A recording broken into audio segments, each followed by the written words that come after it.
Ravie de vous retrouver. Alors aujourd'hui, le printemps arrive bientôt, les hirondelles viennent d'arriver, en général elles arrivent vers le 20 mars, etc. Il fait beau, il y a plein de primes verts, on a plein de pâquerettes, de fleurs qui arrivent alors que le chien nous salue et qu'il se met à aboyer. Aujourd'hui le sujet, l'amour. Le printemps arrive, les oiseaux vont arriver, ils vont faire leur nid, ils vont faire des petits. On va commencer à sortir, à mettre un petit peu des jupes, des robes, à prendre le soleil, on va sortir plus, donc plus de rencontres. Alors en fait, hein, le sujet euh, que je vais aborder aujourd'hui est je veux rencontrer l'amour dans ma vie, je veux avoir l'amour dans ma vie. Alors, si tu ne me connais pas encore, je suis Christine, je suis basée dans le 64, je suis consultante en géobiologie d'études du lieu, feng shui de l'habitat, faire que notre lieu nous soutienne, harmoniser, être en équilibre, en harmonie avec notre environnement, soutenir tous les domaines de notre vie et l'accompagnement en libération énergétique et émotionnelle où on va travailler sur toutes les croyances, sur tout ce qu'on a hérité des lignées, etc. Et donc se libérer de tout ça, parce qu'en fait on pense qu'on croit des décisions, qu'on prend des décisions, pardon, mais pas du tout. Pas du tout, on est faussé et on reproduit les cycles. Moi je vois beaucoup euh, d'arrière-grand-mère et ça suit dans la grand-mère avec la mère, l'enfant et ça reproduit. Et sachez que tout ce qui est travaillé, tout ce qui est enlevé au niveau des mémoires, eh bien, si je suis maman, je travaille, mais mes enfants n'auront pas tout ça. Si moi j'ai vécu l'abandon, j'ai des blocages, etc. divers, mes enfants ne l'auront pas. Et donc ça c'est super parce qu'ils vont pouvoir faire des choix en conscience et éviter de reproduire des schémas répétitifs. Alors l'amour, l'amour. Déjà, quand on va être dans une maison, que ce soit on arrive dans un nouveau lieu de vie, par exemple, ou dans une maison, je vous donne un exemple. On s'est séparés, il y a eu un divorce, etc. Donc la personne qui rentre dans la maison, donc toutes les disputes, toutes les colères, toutes les tensions, toute la rancœur, la tristesse, la peine, hein, on se sépare, on est triste, on peut être en dépression, il faut faire un deuil. Et bien tout ça, toutes ces énergies, toutes ces empreintes, eh bien déjà elles vont être dans le lieu. Donc déjà, vous avez la nouvelle personne qui arrive, vous n'avez pas travaillé, vous avez toutes ces blessures aussi à travailler, vous n'avez pas fait le deuil, etc. Donc, il va falloir déjà, avec la géobiologie, on va justement faire un lieu soutenant. On va nettoyer le lieu, on va le remonter et on va nettoyer justement toutes ces choses négatives, ces événements, ces actions qui se sont passées et qui vont permettre d'avoir un lieu propre, neuf. On fait reset, la nouvelle compagne, elle arrive et on reprend tout.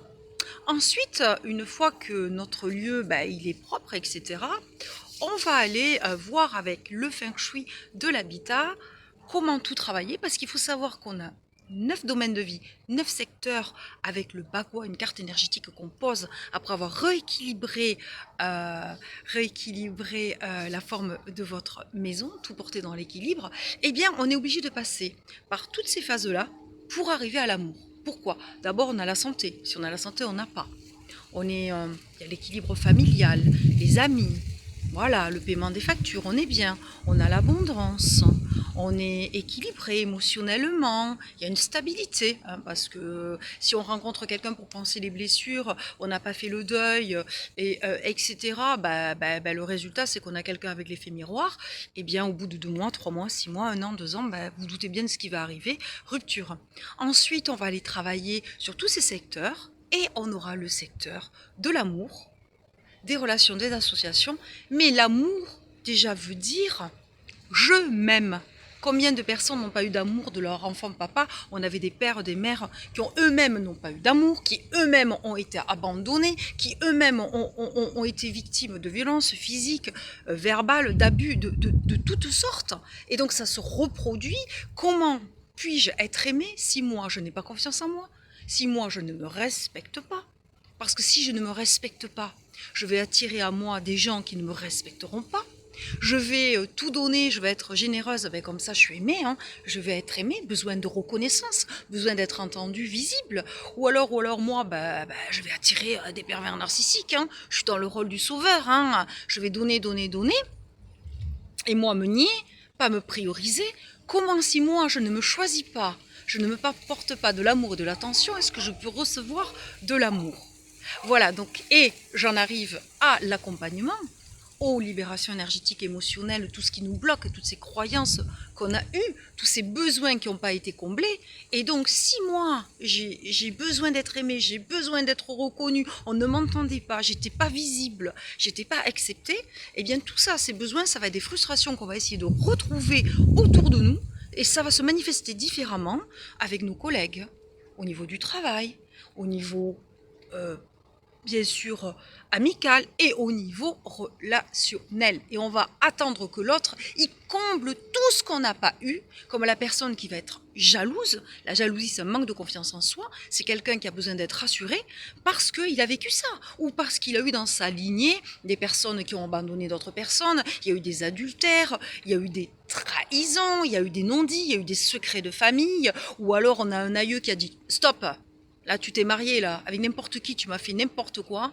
Donc moi, maintenant, je pose l'intention que si vous ne faites pas ça, si vous ne vous mariez pas ou ne respectez pas ce critère-là, ben, tu peux faire ce que tu veux, tu ne feras pas le choix. Donc on veut faire un choix où on se sent bien, mais on ne peut pas. On a notamment la mémoire, beaucoup, cette mémoire qui pèse sur les lignées, notamment...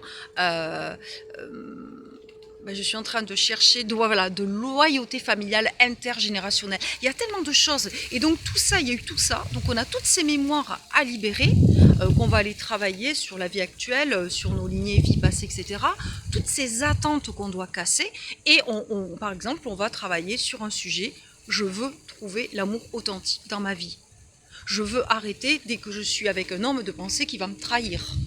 Je veux arrêter, voilà, tout ça. Et donc, ça se travaille comme ça. Mais chercher l'amour, avoir la bonne personne et ne pas attirer la même personne qui aura les mêmes problématiques, ça peut être quelqu'un qui a vécu l'abandon, qui a été abandonné, mais qui avait une maman qui n'a pas reçu d'amour, qui n'a pas connu son père ou sa mère, qui a également été abandonnée. Et comme je disais hier en discutant, vous perdez un papa ou une maman, c'est un accident de la route, c'est une maladie. Eh bien, il n'y est pour rien le défunt. Mais vous allez ressentir de la peine, de la tristesse, de la colère. Pourquoi est-ce qu'il m'a abandonné? Pourquoi est-ce qu'il m'a laissé? J'avais tant besoin de lui et je suis jeune. Donc ce syndrome d'abandon, et qui peut vraiment avoir été vécu, dit « Ah ben moi je rencontre quelqu'un, donc j'ai peur d'aimer. Donc en fait, je vais faire en sorte, je vais être désagréable, je vais moi-même l'abandonner, la jeter, lui manquer de respect, et comme ça elle va me laisser ou il va me laisser, et comme ça je vais pas souffrir moi-même et je vais pas prendre le risque que la relation elle casse, moi-même d'être abandonnée et de tellement souffrir. Et donc on veut pas. Et donc ce qui fait qu'on nous amène à agir d'une certaine façon où déjà, voilà, la personne qui est dans le rôle du sauveur, elle va tomber soit sur des pervers narcissiques qui vont profiter d'elle. Et tout ça parce que je me respecte pas, je m'aime pas, j'ai pas confiance. Voilà. Donc ça se travaille et c'est vrai que ça, il est hyper important. Par exemple, j'arrive dans un lieu, voilà, il y a eu, comme je dis, une dispute, une séparation, un divorce.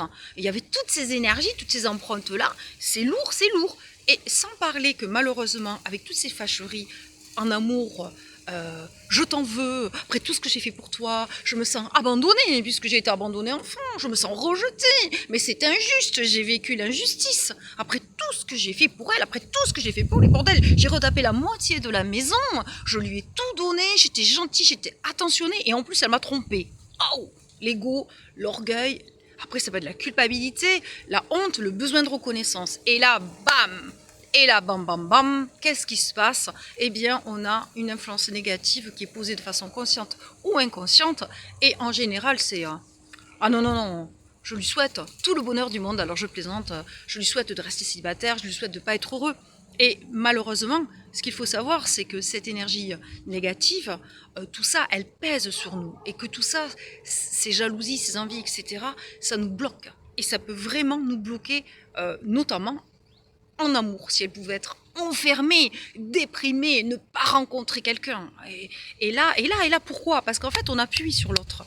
On a rouvert un besoin qui n'a pas été comblé. Un papa qui m'aimait pas, j'existais pas, j'étais pas entendue en tant qu'enfant, j'étais pas reconnue, voilà. Euh, J'étais invisible, donc tout ce fait-là fait que on fait subir à l'autre une blessure, hein, d'abandon, de trahison, de rejet, d'injustice. Ça va beaucoup plus loin puisqu'on a l'abandon en amour, l'abandon au travail, la trahison en amitié, la trahison en amour, la trahison en famille, etc. Et sans compter tout ce que nos parents, nos grands-parents ont vécu, les non-dits, les secrets de famille. Et là, ben, tout ça, ça nous plombe, et tout ça, c'est à libérer. Voilà. Donc, merci pour les petits pouces, merci pour les partages, bienvenue aux nouveaux abonnés, merci aux abonnés qui me suivent. Un petit pouce, ça coûte rien, c'est gentil. Et pour recevoir, il faut donner. C'est un équilibre. Et je le dis toujours aux gens. Dès que tu fais une action, bah, j'ai fait une bonne action pour une personne, j'ai agi, bah, cette personne, non. J'ai pas eu...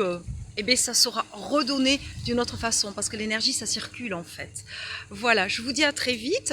Pour me contacter, n'hésitez pas à me laisser un petit message sur mon répondeur, la ligne professionnelle en dessous, je vous recontacterai avec grand plaisir. Et toujours une séance, un diagnostic offert, que ce soit sur votre maison, sur votre commerce, sur votre société, mais également me dire, voilà, moi j'ai telle problématique, etc. Et je vous dirai comment et en quoi je peux vous aider, et je vous proposerai une solution, bien sûr, qui sera adaptée à vous, à votre problématique, à vous, puisque chaque personne est différente et on a tous un vécu, une enfance et des histoires différentes avec des épreuves différentes et un caractère et des choses qui nous ont forgés. À très vite pour la prochaine vidéo. Profitez bien de ce beau soleil, les hirondelles reviennent, les oiseaux arrivent, les papillons, les insectes, les abeilles. La végétation est magnifique et donc ça va être le temps des amours, le temps des sorties qui arrivent, les jours qui vont rallonger. Donc, choisissez-vous, priorisez-vous et puis aimez-vous. À très vite. Bye bye.